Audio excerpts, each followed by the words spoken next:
Good morning, everybody.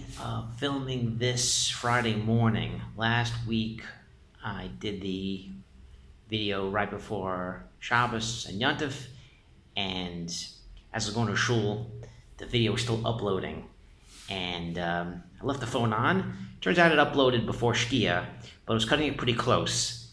And my neighbor, Ari Rosenbaum, said, "Yudi, you cut it pretty close," because it uploaded literally as Shabbos was coming in. So to get out of that issue, I'm doing this first thing Friday morning. Well, almost first thing. It's 10 o'clock already. So Sfas Emes, literally 90% of the Torah is 50 pages. I got through almost all of it, understood some of it, which is good. Talks about Shabbos, how you made the 6 days we're working, and the 7th day is a stamp from Hashem. A man was born. Day 6 right into Shabbos, because the man is Shalom. He's the completion of two worlds, the Olam Hazeh, Olam Haba. Two worlds together, Gash, Ruchnius. But there's one piece that I thought was really interesting.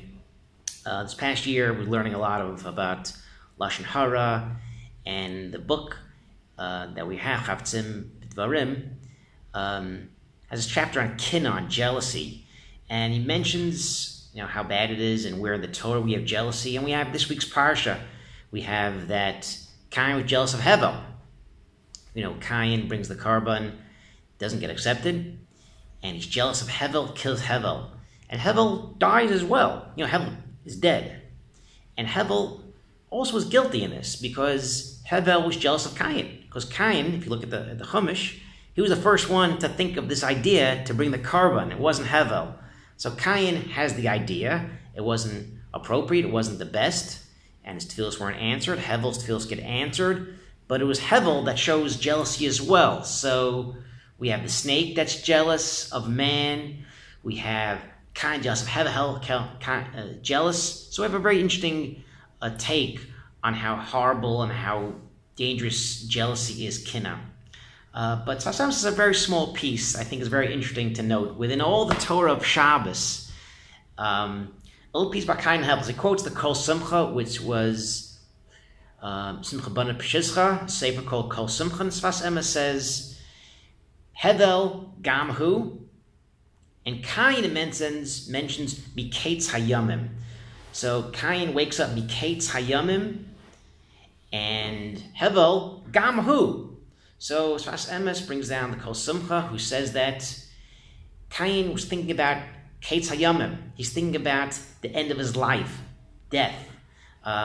He knows that Adam has a death sentence now, that man is not going to live forever.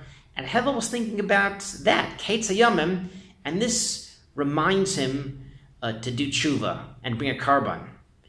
Hevel Gamhu. Odenu b'chaim.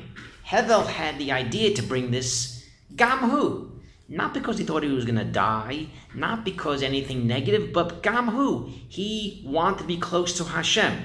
And Sfas Emes goes on further and says, this is a korban.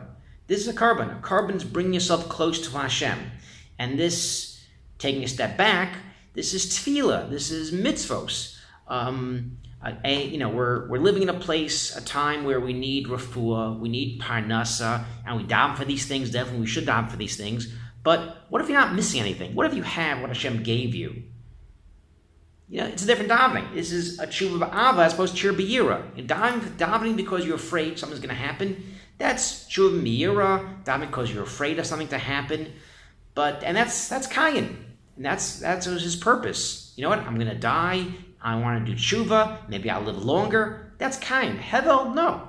Hevel's idea was gamhu, because a korban is not just the thing or the animal, it's myself. I want to bring myself close to Hashem, and that's really Shabbos. That's a Jew's purpose, is to bring yourself close to Hashem, whether it's a korban, whether it's davening. And that's, I think, where we have to kind of, at least myself, is to kind of, change your perspective. We daven every day, not because we need things from Hashem. The purpose is to thank Hashem and to be positive and do this because we want to be close to Hashem. Shabbat Shalom.